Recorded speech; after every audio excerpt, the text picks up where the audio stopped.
Graça e paz, meus irmãos. Engrandecido seja o nosso Senhor. Leremos alguns versículos apenas do Evangelho de Mateus, capítulo 1.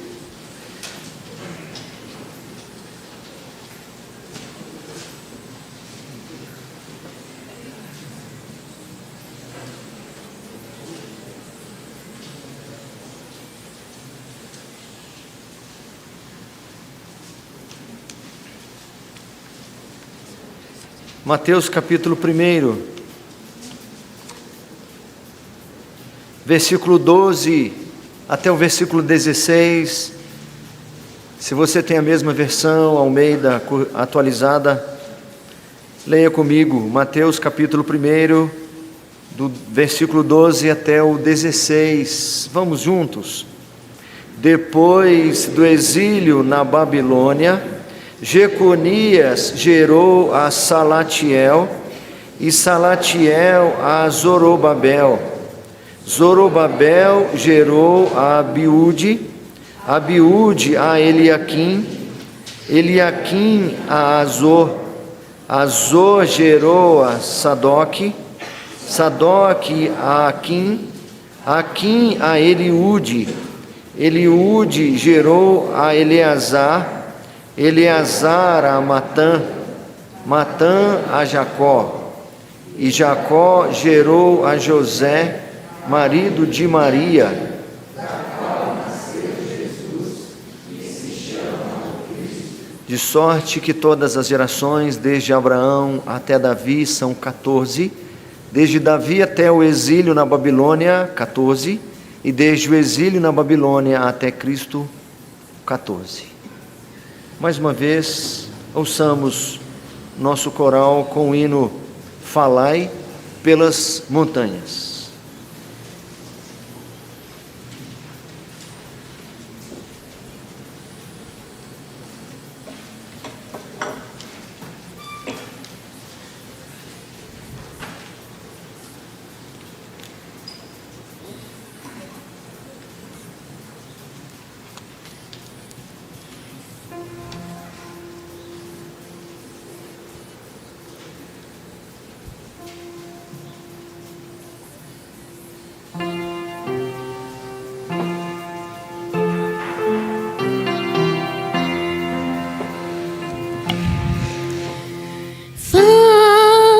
Pelas montanhas, nos montes e por todo lugar. Falai pelas montanhas que Cristo já nasceu.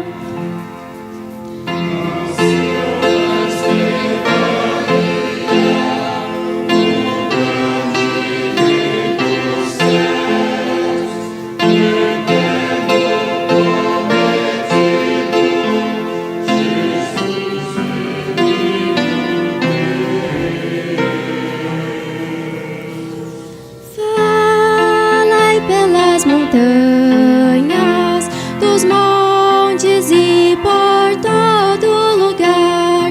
Falai pelas montanhas que Cristo já nasceu. Os pastores ouvirão com temor, os anjos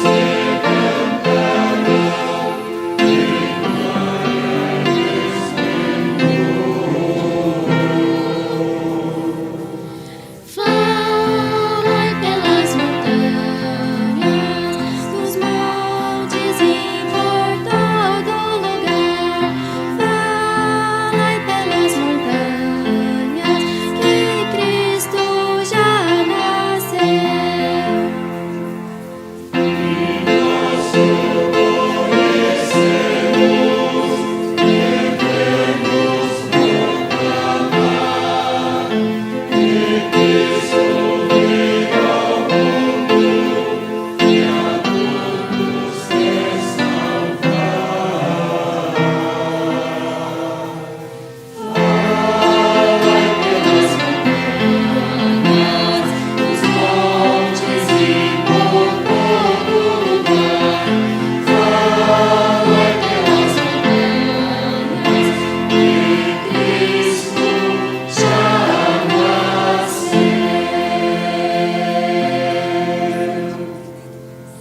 Senhor nosso Deus, de misericórdia e graça, que expressou o teu amor de maneira tão tremenda e maravilhosa, a ponto de teu servo apóstolo Paulo, inspirado por teu Espírito, dizer que tal amor o constrangia. Que nós também nos sintamos constrangidos por esse amor, ó Pai. Por isso nós te imploramos que fale conosco, abra nossa mente, nosso coração para recebermos da porção da Tua Palavra, da expressão do Teu amor, na vinda do Teu Filho unigênito. Em nome, por amor de Jesus, te rogamos, instrua-nos nesta hora, por amor ao Teu próprio nome, em Cristo Jesus que oramos. Amém. Não é nenhuma novidade para nós sabermos que o significado primordial do Natal é o nascimento de Jesus Cristo. Não é novidade nenhuma de uma multidão deste mundo que reduz a ocasião a simples e mera data comemorativa e comercial. Nós não. Povo de Deus não. Nós sabemos que o Natal é o nascimento de Jesus. Esse provavelmente não é o nosso erro, não é a nossa falha. Talvez a nossa falha seja em reconhecer de fato quem é Jesus.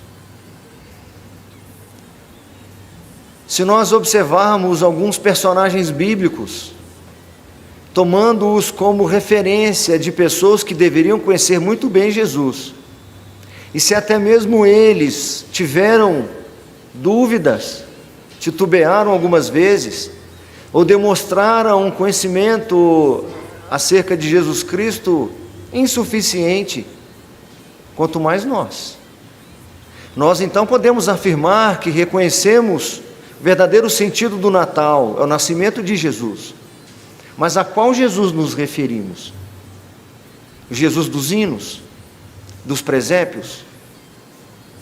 O Jesus que ouvimos falar, que é importante, que é celebrado, é cantado em versos e prosas, mas que não é reconhecido no dia a dia, a ponto de não interferir praticamente em nada ou em pouca coisa na nossa vida. Podemos demonstrar sim que reconhecemos o verdadeiro sentido do Natal, mas há uma distância muito grande em reconhecer de fato quem é Jesus. Vez ou outra eu recorro a 2 exemplos bíblicos para dizer que nesses exemplos havia uma carência de conhecimento de Jesus, para mostrar que em nós também falta. O primeiro exemplo é João Batista, que é chamado de o precursor de Jesus Cristo. Naqueles dias, quebrando um silêncio profético em que não houvera profecias, manifestações da revelação do Senhor por nenhum profeta, nem por Urim e Tumim, etc. João Batista quebra aquele silêncio de 400 anos, justamente para anunciar a vinda do Cordeiro de Deus, que tira os pecados do mundo, do qual ele mesmo falava de que não era digno nem de desatar as sandálias dos seus pés. Quando ele se depara com Jesus, ele o anuncia para todos ao seu redor: eis o Cordeiro de Deus que tira os pecados do mundo. Se alguém perguntasse, dentre todos que estavam ali naquele dia, testemunhando aquele evento, qual de vocês aqui conhece quem é Jesus Cristo? Todos deveriam apontar para João Batista, porque era quem o estava anunciando, preparando o caminho do Senhor, cumprindo assim as Escrituras: voz do que clama no deserto. Os meses se passaram e João Batista se encontra numa situação totalmente adversa. Ele está no corredor da morte, os seus dias estão contados. Sabemos pelos relatos dos evangelhos que logo em seguida ele foi ou seria decapitado. E nessa hora de grande desespero e de grande prova, João Batista titubeia. E ele pede um dos seus discípulos para ir até lá, aquele nazareno, e fazer a seguinte pergunta: Tu és mesmo o Cristo, ou havemos de aguardar outro? Não há dificuldade em nenhum de nós, povo de Deus, em responder corretamente à pergunta: qual é o verdadeiro sentido do Natal? O verdadeiro sentido do Natal é o nascimento de Jesus Cristo.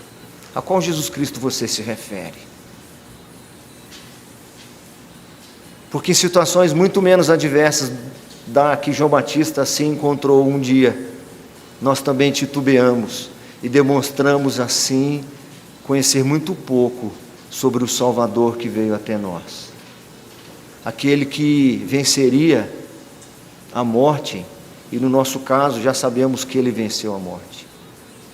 O outro exemplo que eu vez ou outra cito aqui com os irmãos, são dos discípulos, os 12 discípulos, os 12 homens mais próximos de Jesus, que caminham com ele por 3 anos, e em certa altura dessa caminhada, desse convívio com eles, estavam também em uma situação perigosa, estavam embarcados, e a embarcação deles é acometida por uma grande tempestade. E com o medo da morte, ou a morte iminente, eles vão então acordar Jesus, que descansava pelas jornadas. E a pergunta foi: Mestre, não te importa que pereçamos?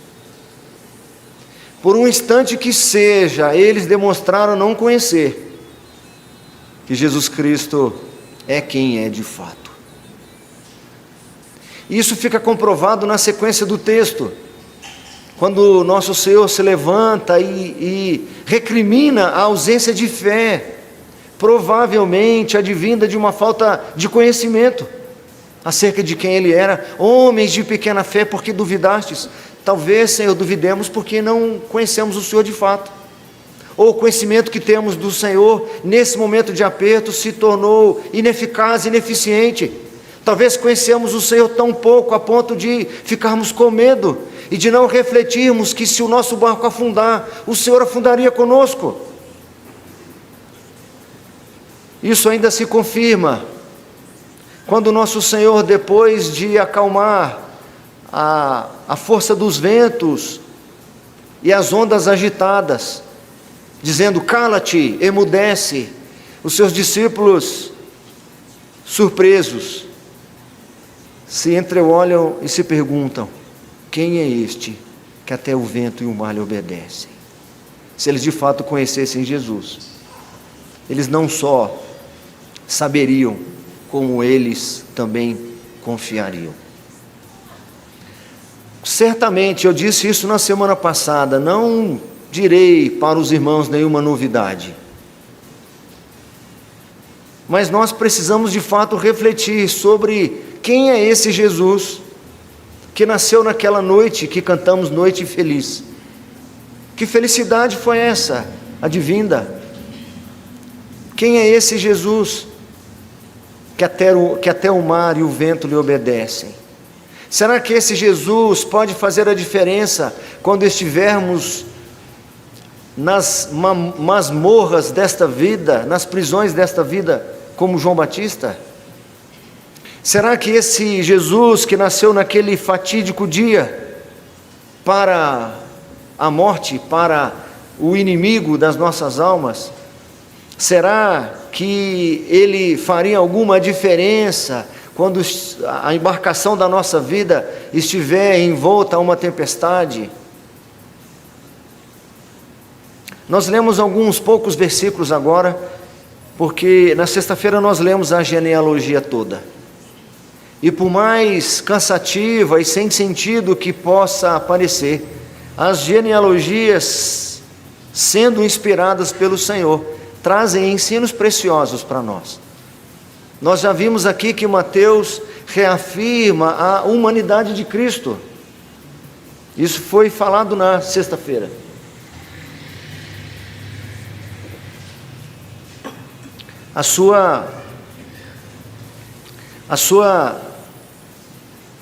Seu nascimento entre os judeus e tudo o que isso significa, nós vimos também sobre a sua linhagem e toda a repercussão de avaliarmos os seus antecedentes, os seus ancestrais. É pedagógico, Deus está se revelando, Deus está revelando as suas promessas, Deus está revelando o seu controle, o seu domínio nas gerações. Deus está revelando a sua graça na escolha de pessoas tão inusitadas quanto essas. Mas há algo interessante também nas genealogias. Elas normalmente trazem uma fórmula, e essa fórmula vai se repetindo. Quando o Senhor quer dar algum destaque em especial, toda a genealogia revela coisas importantes para nós, como já vimos. Mas dentre todas as coisas importantes, vez ou outra o Senhor quer fazer algum destaque.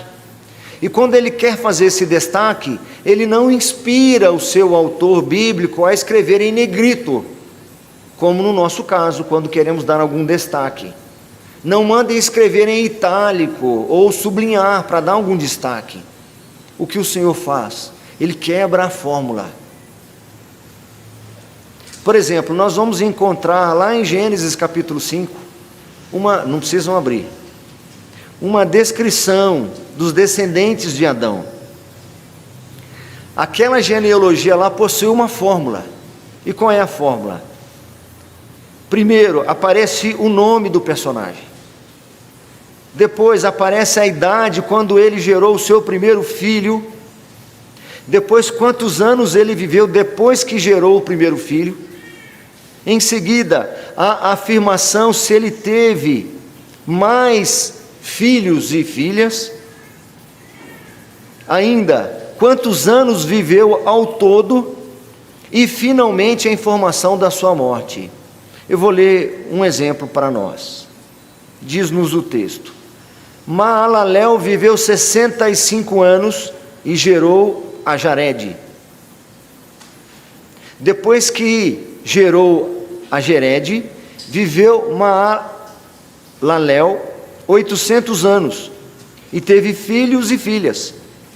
Todos os dias de Maalalel foram 895 anos e morreu. Em seguida, o Senhor quebra essa fórmula. Todos os versículos seguem esse mesmo padrão.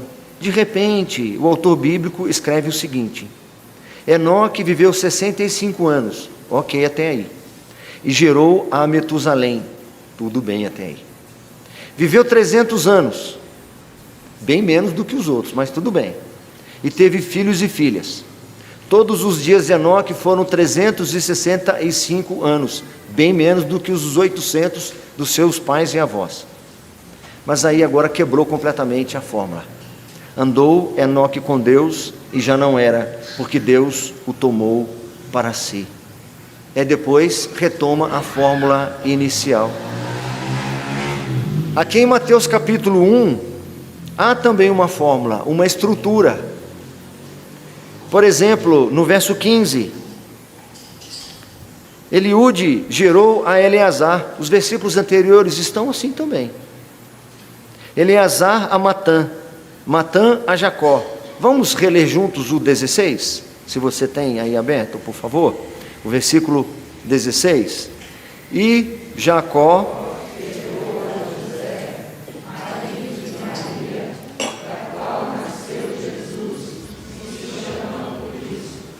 ainda que de forma discreta.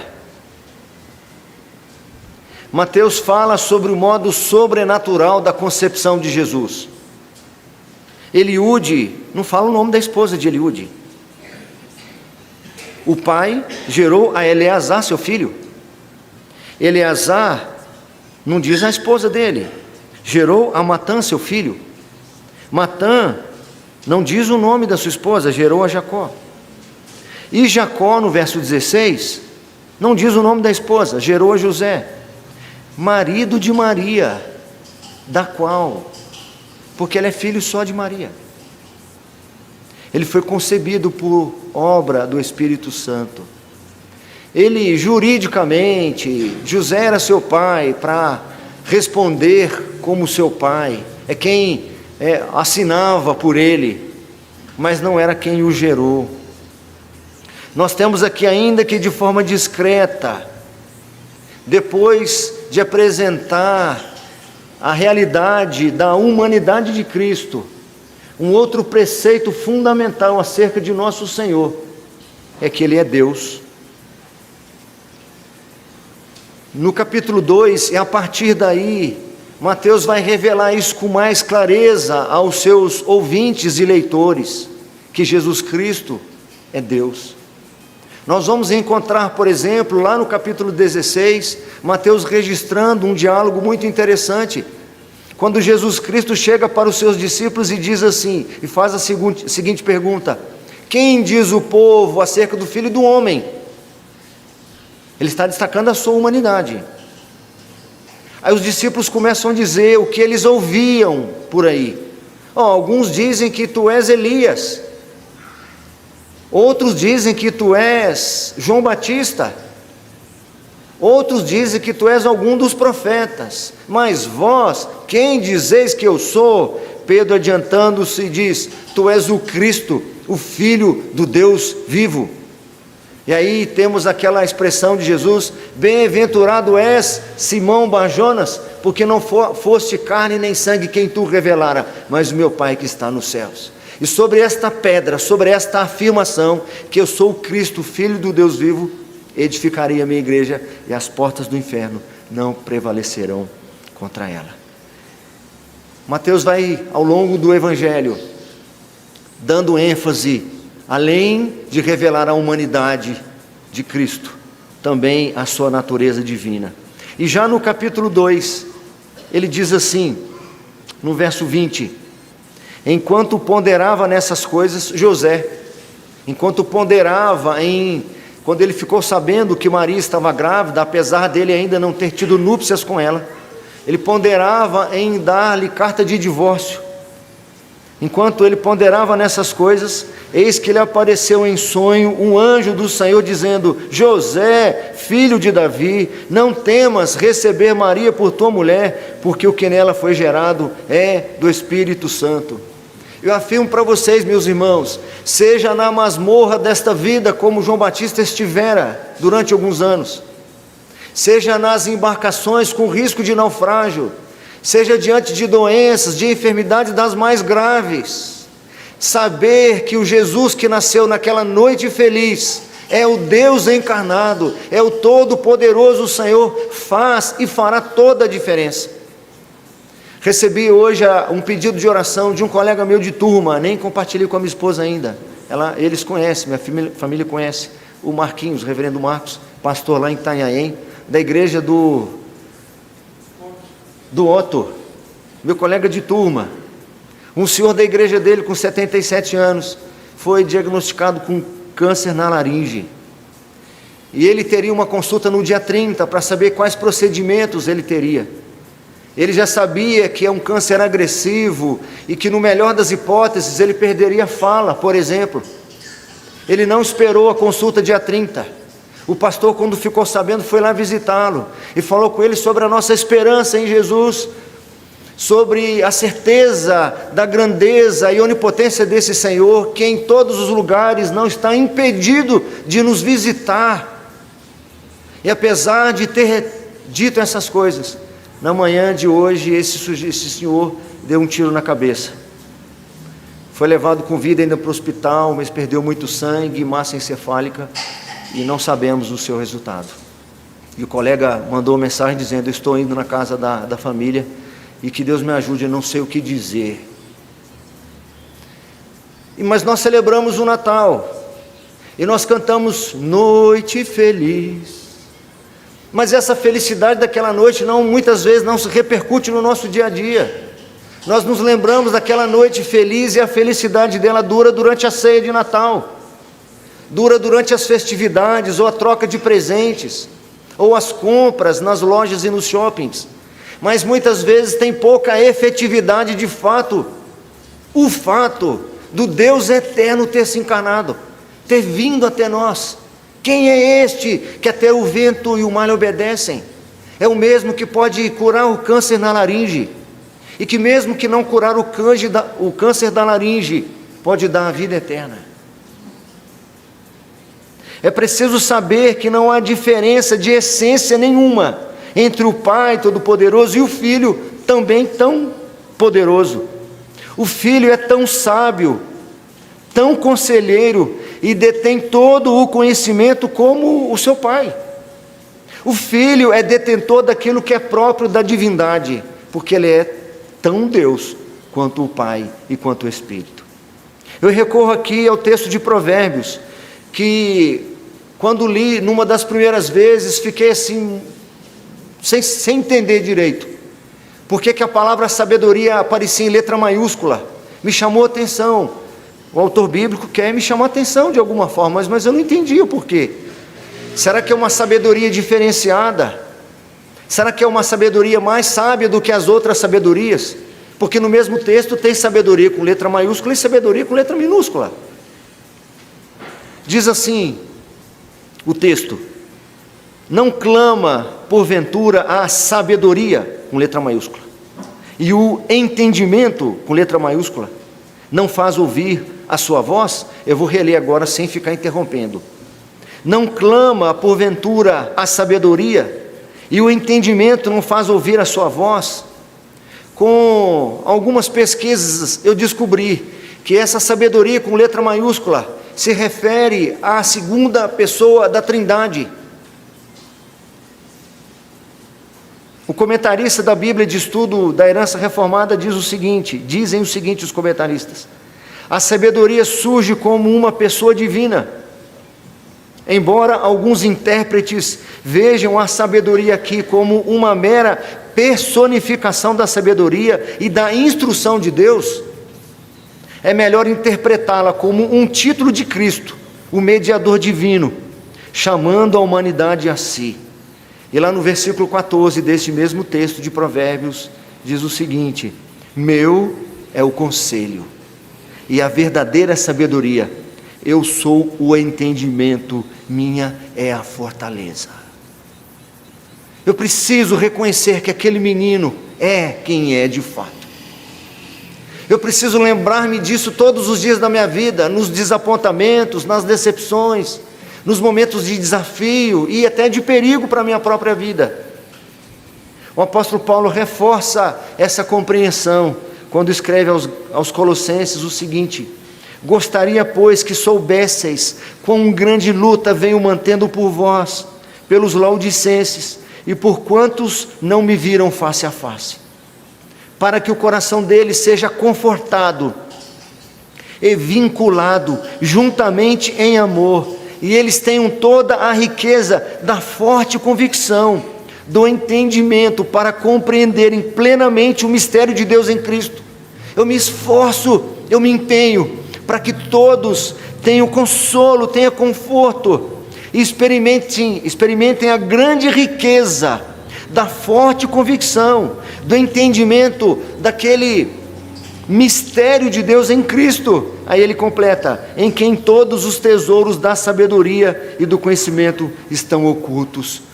Conhecer Cristo e reconhecer quem Ele é, reconhecer a sua divindade, traz conforto, traz riqueza, essa convicção. O onisciente Senhor, totalmente sábio, possuindo todo o conhecimento, escolheu renunciar a tudo para se tornar um que precisou aprender a engatinhar, aprender a andar, precisou ser alfabetizado, precisou aprender a portar-se à mesa, a falar com permissão dos adultos. Mesmo sendo o Deus onisciente, conhecedor de todas as coisas. Não havendo diferença de essência entre o Pai e o Filho, significa também que o Filho é tão eterno, tão criador, e detém todo o poder como o Pai. O Filho é o detentor daquilo que é próprio da divindade, pois Ele também é Deus. E eu recorro mais uma vez a Provérbios. Nós encontramos lá,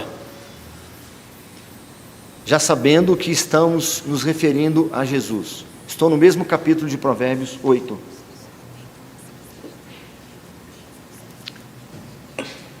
Essa sabedoria, e aqui nós vamos encontrar a referência a Cristo no feminino, porque ele está se referindo à sabedoria. Mas essa sabedoria é Cristo. Diz-nos o texto: o Senhor me possuía no início de sua obra, antes de suas obras mais antigas. Desde a eternidade foi estabelecida, sabedoria com letra maiúscula. Desde a eternidade foi estabelecida, desde o princípio, antes do começo da terra. Antes de haver abismos eu nasci, e ainda antes de haver fontes carregadas de águas. Antes que os montes fossem firmados, antes de haver outeiros eu nasci. Ainda ele não tinha feito a terra, nem as amplidões, nem sequer o princípio do pó do mundo. Quando ele preparava os céus, aí estava eu.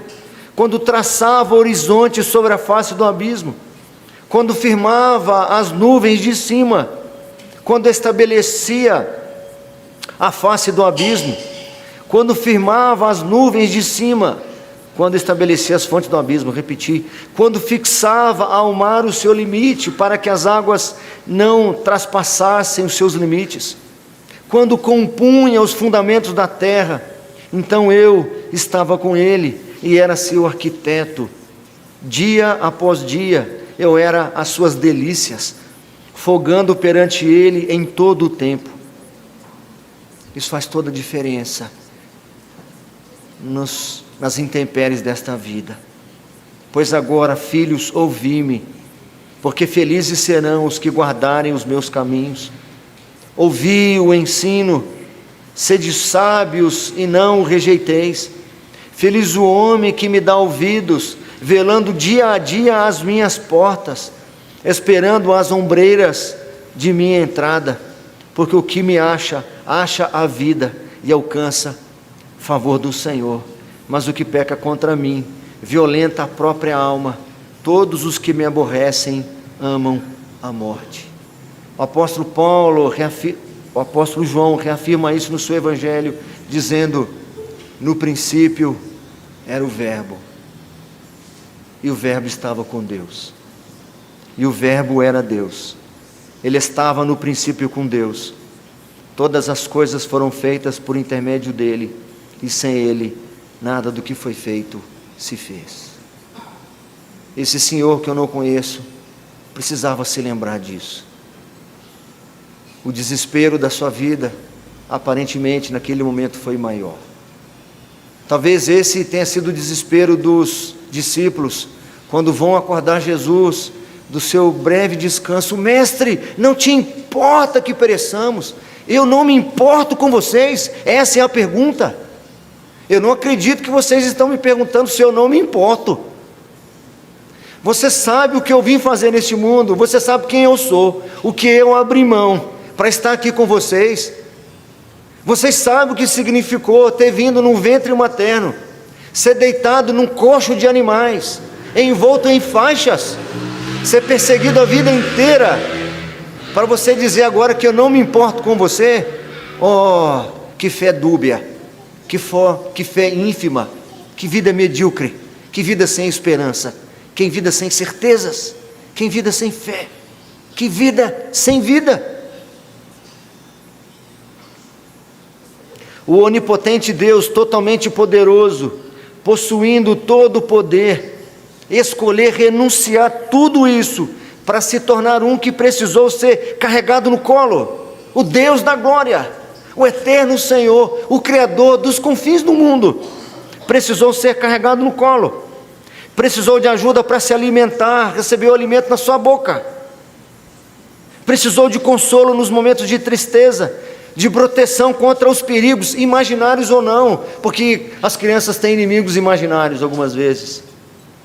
Eu achava que ia sair um monstro debaixo da minha cama.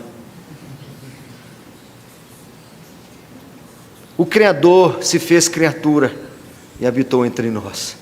O Deus onipotente, que está em todos os lugares, precisou fazer longas caminhadas para cumprir sua missão.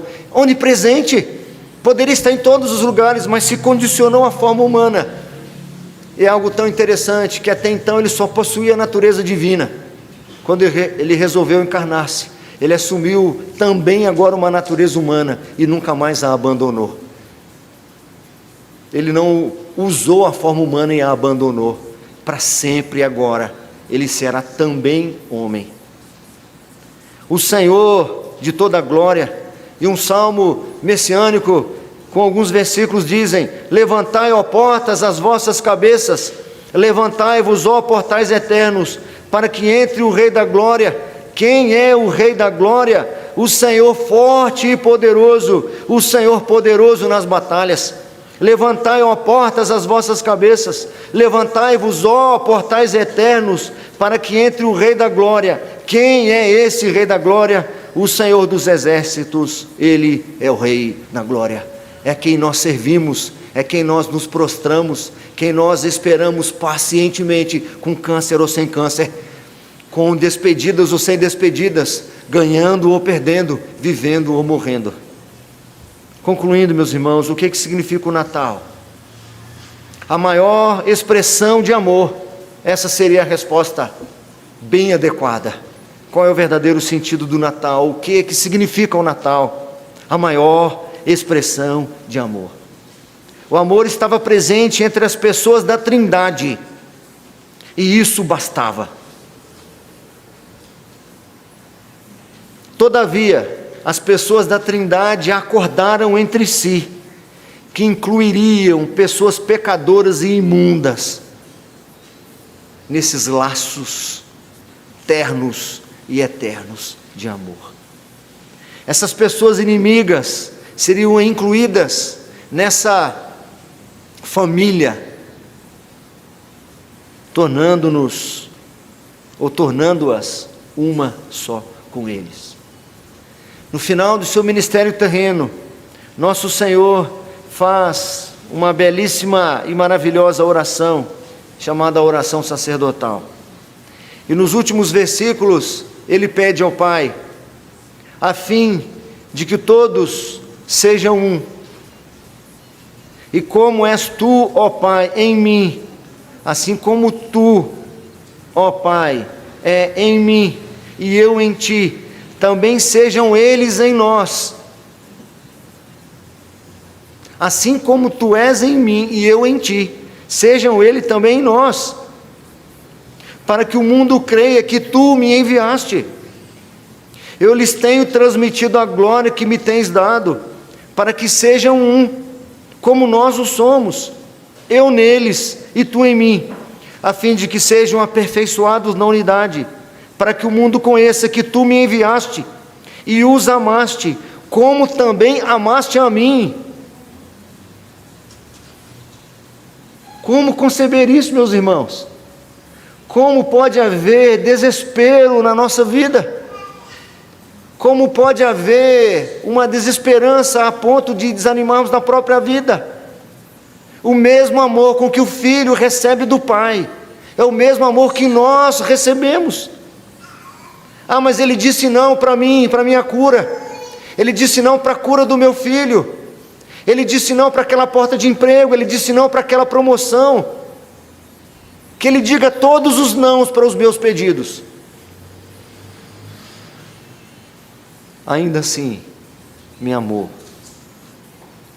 Continuando, Pai, a minha vontade é que onde eu estou, estejam também comigo os que me deste, para que vejam a minha glória que me conferiste, porque me amaste antes da fundação do mundo, e é esse mesmo amor com que os tem amado. Pai justo, o mundo não te conheceu, eu porém te conheci, e também estes compreenderam que tu me enviaste. Eu vou ler o versículo pouco a pouco e gostaria que você repetisse. Eu lhes fiz conhecer o teu nome, e ainda o farei conhecer, a fim de que o amor com que me amaste esteja neles, e eu neles esteja. Natal, maior expressão do amor de Deus. Quais deveriam ser nossas reações diante disso? 4, para quem está anotando aí. Primeira delas, isso não está ali. Adoração exclusiva. Única maneira de encontrar satisfação plena. Levar a sério o primeiro mandamento. Levar a sério a premissa de adorarmos tão somente o nosso Senhor.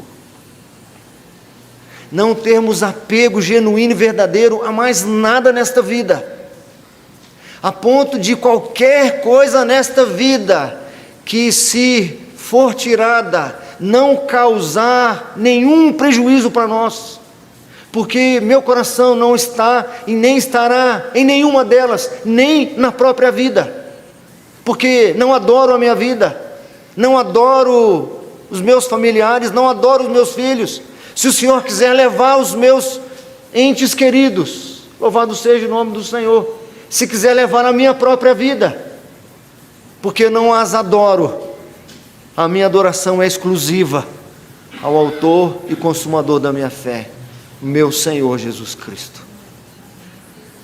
Somente ao meu Deus, somente ao Senhor adorarás, e somente a Ele darás culto.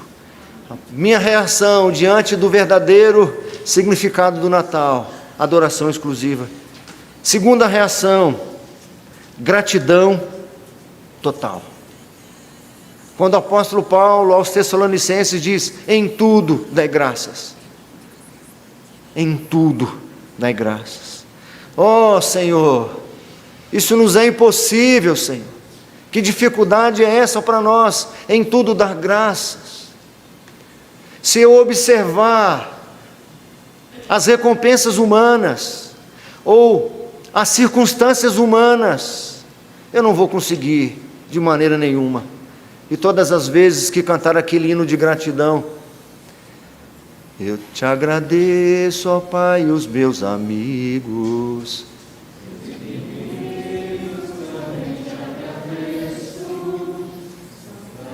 Por vitórias e perigos.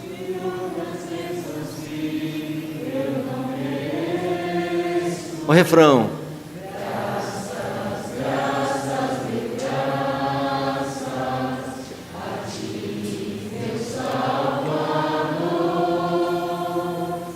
Graças, graças, mil graças.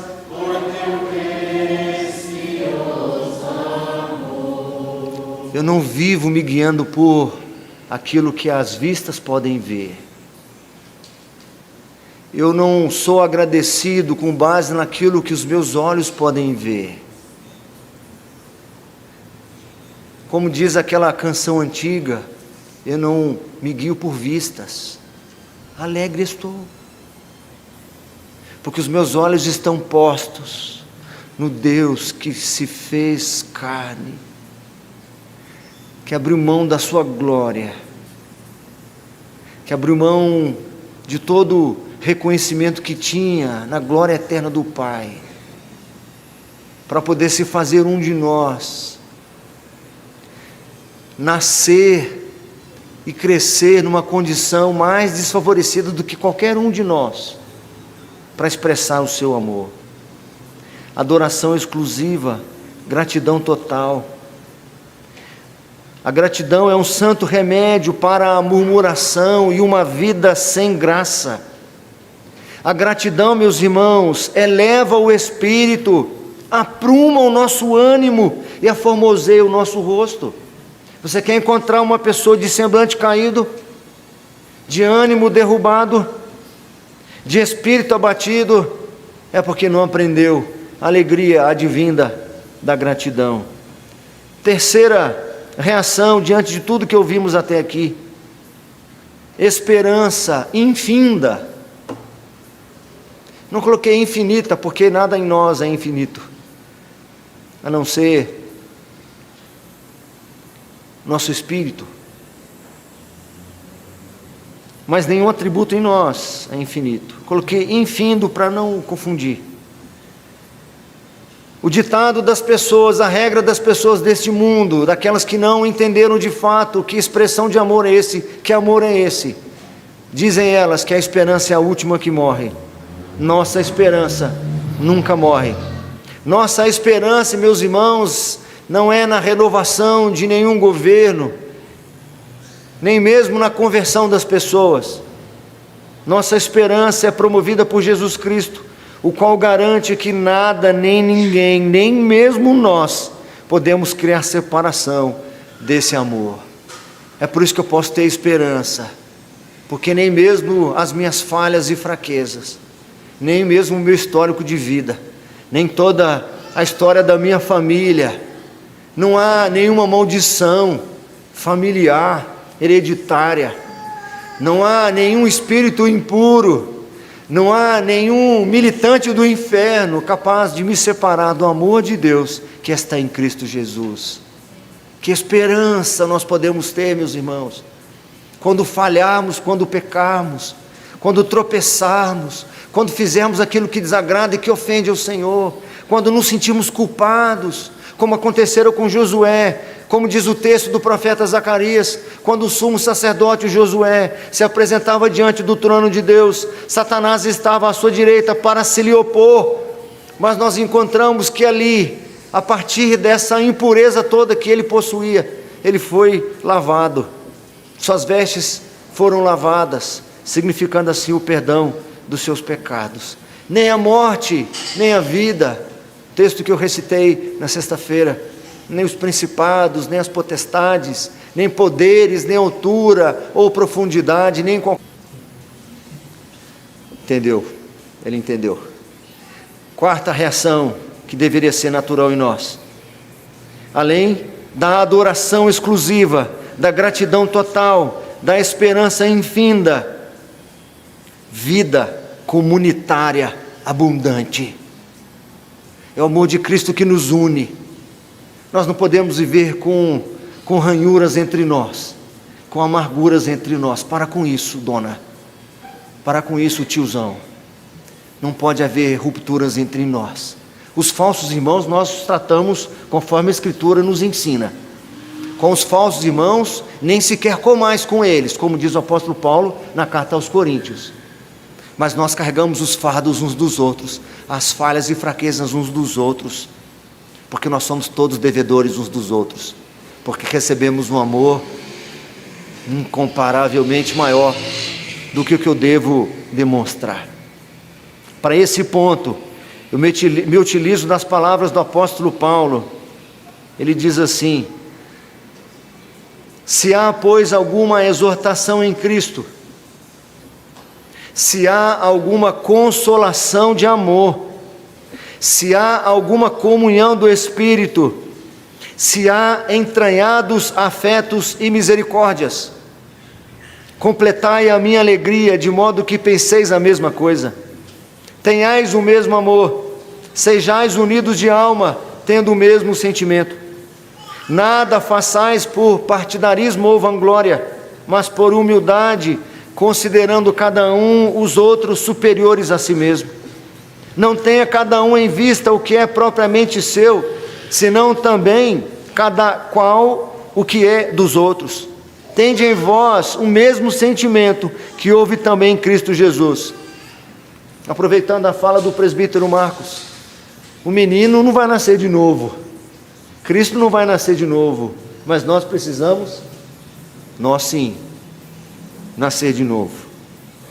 Tende em vós o mesmo sentimento que houve também em Cristo Jesus, pois ele, subsistindo em forma de Deus, não julgou como usurpação o ser igual a Deus, antes a si mesmo se esvaziou, assumindo a forma de servo, tornando-se em semelhança de homens e reconhecido em figura humana, a si mesmo se humilhou, tornando-se obediente até a morte e morte de cruz. Mais à frente ele diz: fazei tudo sem murmurações nem contendas, para que vos torneis irrepreensíveis e sinceros, filhos de Deus, inculpáveis no meio de uma geração pervertida e corrupta, na qual resplandeceis como luzeiros no mundo. Nós seremos aquilo que o mundo jamais será, e teremos de ser justamente num ambiente hostil e avesso a tudo isso, ansiosos que Deus nos dá, e seu desfruto tem a ver com o conhecimento de Deus e de seu Filho. E a última vez eu vou pedir a sua ajuda. Eu vou lendo e você repete o versículo de João 17:3. E a vida eterna é esta: que te conheçam a ti, o único Deus verdadeiro, e conheçam a Jesus Cristo, a quem enviaste. Um bom Natal para todos.